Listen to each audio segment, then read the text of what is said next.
नमस्कार। डिजिटल सेवा केंद्र में आपका स्वागत है।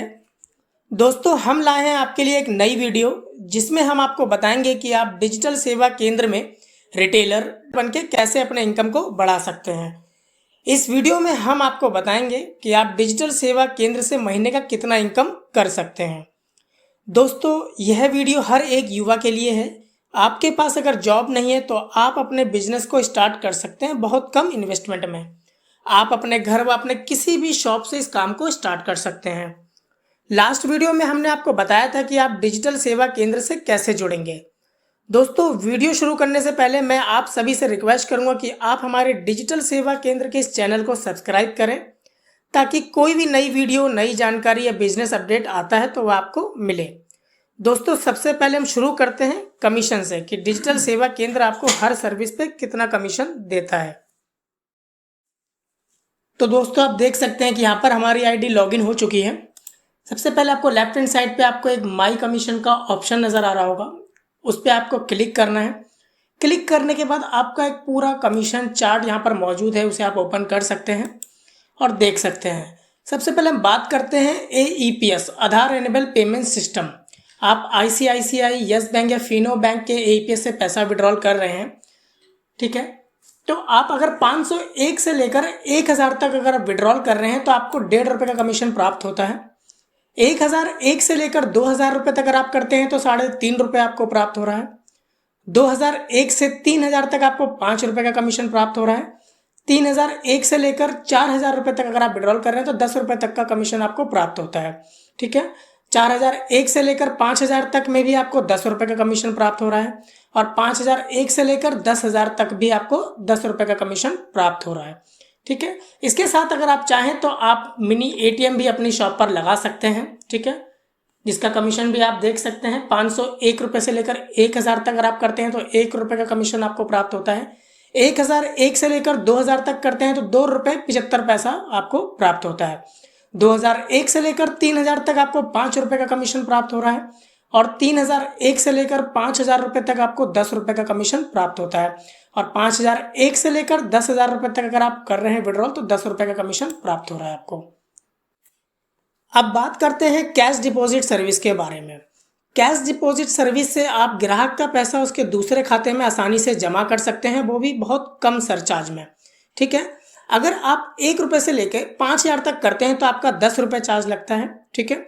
अगर आप 5001 से लेकर 15,000 तक करते हैं तो आपका ₹20 चार्ज लग रहा है। अगर आप 15,001 से लेकर 40,000 तक करते हैं तो आपको ₹30 चार्ज लग रहा है और 40,001 से लेकर 70,000 तक करते हैं तो आपका ₹50 चार्ज लग रहा है। अगर आप 70,001 से लेकर 1,00,000 रुपये तक ट्रांसफर कर रहे हैं तो आपका ₹70 चार्ज लग रहा है और 1,01 से लेके 2,00,000 रुपये तक अगर आप कैश डिपॉजिट कर रहे हैं तो आपका सिर्फ ₹100 चार्ज लग रहा है, ठीक है। इसके साथ साथ आपको ग्राहक से 1% एक्स्ट्रा लेके चलना होता है, आपका खुद का कमीशन। तो दोस्तों, अब बात करते हैं मनी ट्रांसफर सर्विस के बारे में। Money transfer cash deposit service की तरह ही है, लेकिन इसमें एक लिमिट होती है कि आप एक ग्राहक का 25,000 रुपये तक ही ट्रांसफर कर सकते हैं, ठीक है। अगर हम बात करते हैं ₹1 से 1000 तक अगर आप मनी ट्रांसफर कर रहे हैं तो आपको सिर्फ ₹8 का चार्ज लग रहा है। 1001 से लेके 2000 तक अगर आप कर रहे हैं तो सिर्फ ₹12 का चार्ज लग रहा है। 2000 से 3000 तक आपका ₹16 चार्ज लग रहा है। 3001 से लेके 4000 रुपये तक अगर आप कर रहे हैं तो आपका ₹20 चार्ज लग रहा है और 4001 से लेके 5000 तक अगर आप कर रहे हैं तो आपका ₹22 चार्ज लग रहा है, ठीक है।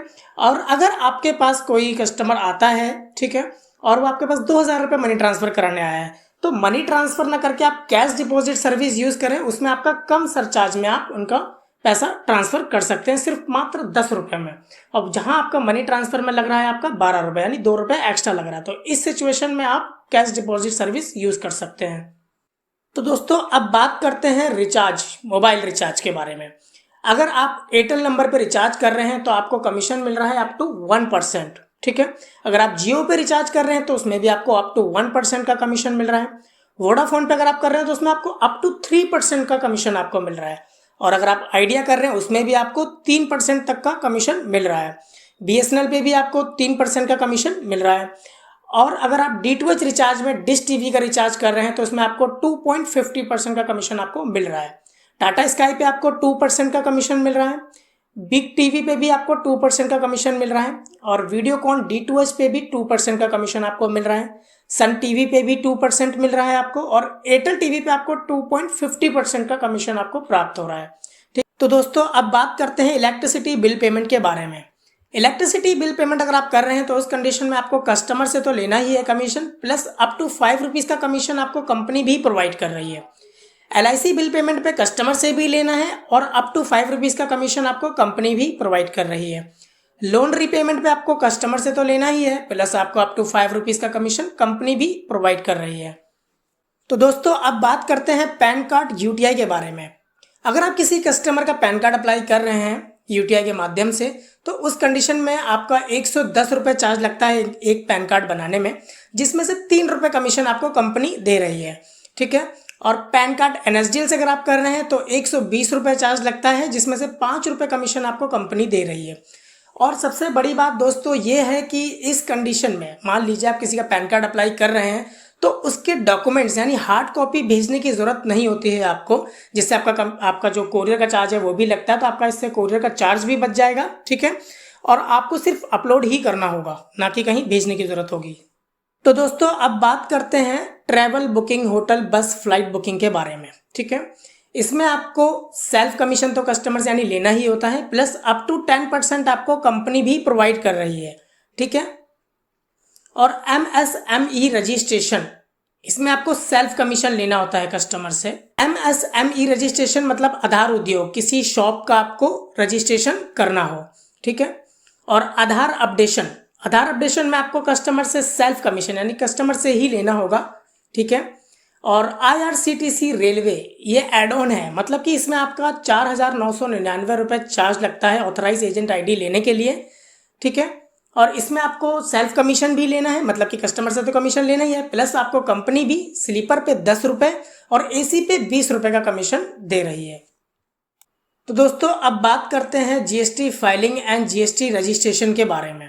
ठीक है, GST फाइलिंग में आपका 1,000 रुपये चार्ज लगता है। ठीक है, इसके साथ आपका एड ऑन चार्ज लगता है एज पर इनवॉइस। ठीक है, इसमें आपको 150 रुपये का कमीशन भी प्राप्त होता है कंपनी से।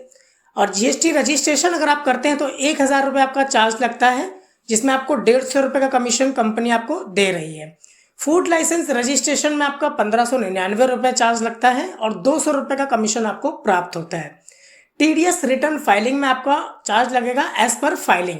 ठीक है, और इसमें आपका जो भी आपकी फाइलिंग होगी उस हिसाब से आपको कमीशन मिलेगा अप टू 500 रुपीज़। ठीक है, इनकम टैक्स रिटर्न फाइलिंग में आपका चार्ज एज पर फाइलिंग है और अप टू 500 रुपीज़ का कमीशन आपको मिलता है।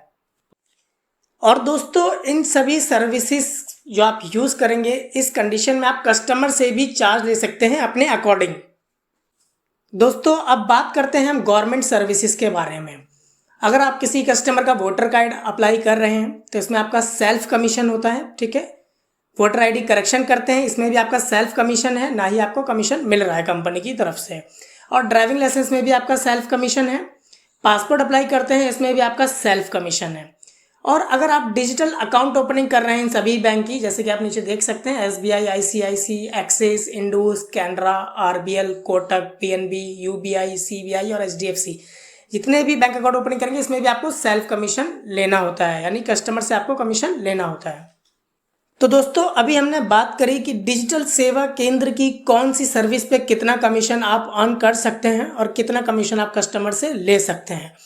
अब बात करते हैं कि आप एक दिन में कितना कमीशन अर्न कर सकते हैं अपनी शॉप पर बैठे बैठे। ठीक है, तो दोस्तों अब हम बात करते हैं कि आप EPS सर्विस यूज़ करके ही कितना अर्न कर सकते हैं पर डे।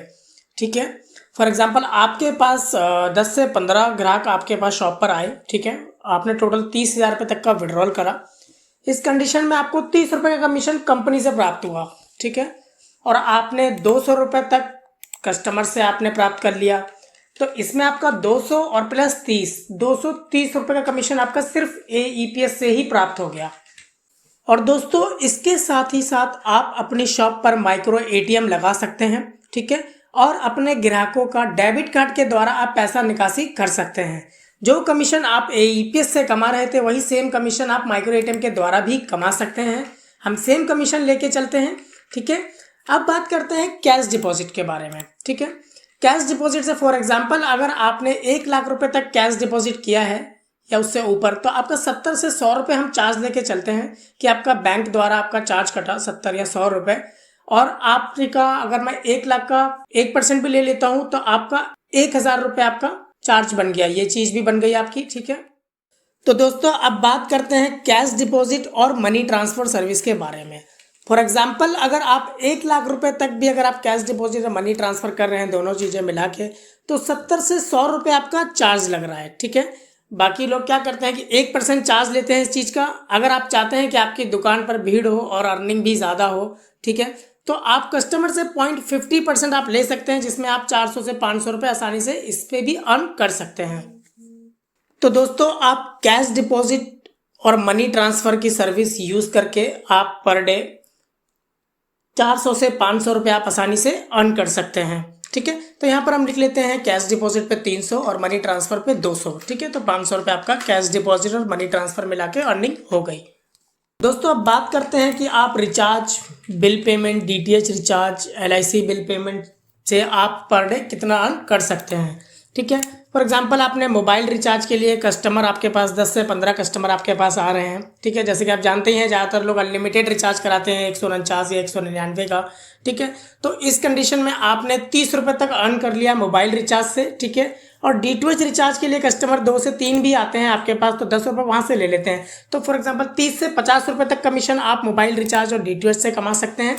तो यहाँ पर हम मेंशन कर लेते हैं, ठीक है, कि आपने रिचार्ज से 50 रुपये तक आपने अर्न कर लिया। ठीक है, और आप इलेक्ट्रिसिटी बिल पेमेंट अगर आप कर रहे हैं, ठीक है, इलेक्ट्रिसिटी बिल पेमेंट पे आप कस्टमर से तो सेल्फ ले ही रहे हैं, प्लस आपको 5 रुपये कमीशन आपको बिल पे करने पे मिल रहा है। ठीक है, electricity bill payment, LIC bill payment और लोन रिपेमेंट, ठीक है, इन तीनों चीज़ों को, इन तीनों सर्विसेज को मिला के भी अगर हम जोड़ते हैं तो 15 से 20 रुपये मान लेते हैं फॉर एग्जांपल कि आपने 15 से 20 रुपये इन तीनों चीज़ों से भी आपने अर्न कर लिया। ठीक है, तो यहाँ पर हम मेंशन कर लेते हैं कि आपने फॉर एग्जांपल 15 रुपये यहाँ पर मेंशन कर लेते हैं हम। ठीक है दोस्तों, अब बात करते हैं पैन कार्ड के बारे में। ठीक है, मान लेते हैं कि आपकी शॉप पर एक दिन में एक ही ग्राहक आ रहा है पैन कार्ड बनाने के लिए। ठीक है, आपका चार्ज लग रहा है सिर्फ 107 रुपये। ठीक है, और नॉर्मली जो चार्ज लेते हैं ग्राहक से, ठीक है, वो 150 से लेकर 200 रुपये लेते हैं।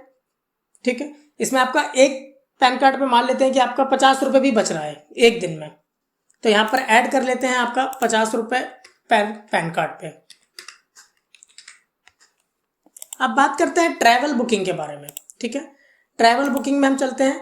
आपने मान लीजिए आपने होटल, बस, फ्लाइट बुकिंग आपने करा है, तो इसमें आपका सेल्फ कमीशन तो आप कस्टमर से ले ही रहे हैं। ठीक है, मान लीजिए 5 कस्टमर्स आपके पास आए फॉर एग्जांपल, इसमें आपको अप टू 10% आपको मिल रहा है, तो इसमें आपका ले लेते हैं कि 40 से 50 रुपये तक आपको ले लेते हैं इसमें आपका कमीशन। ठीक है, तो ये भी ऐड कर लेते हैं, यहाँ पर 50 रुपये कमीशन यहाँ पे ऐड कर लेते हैं।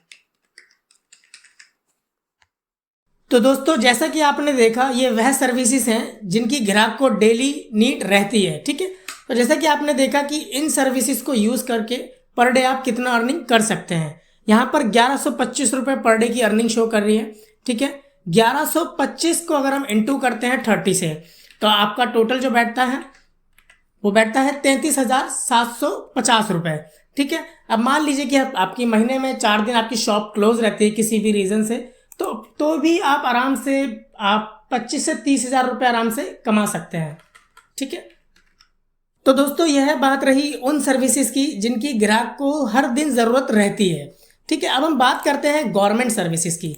गवर्नमेंट सर्विसेज में जैसा कि आपका MSME रजिस्ट्रेशन, आधार अपडेशन, ठीक है, GST filing, GST registration, food licence, TDS return filing, income tax return filing, voter ID card, voter ID correction, driving licence, passport apply.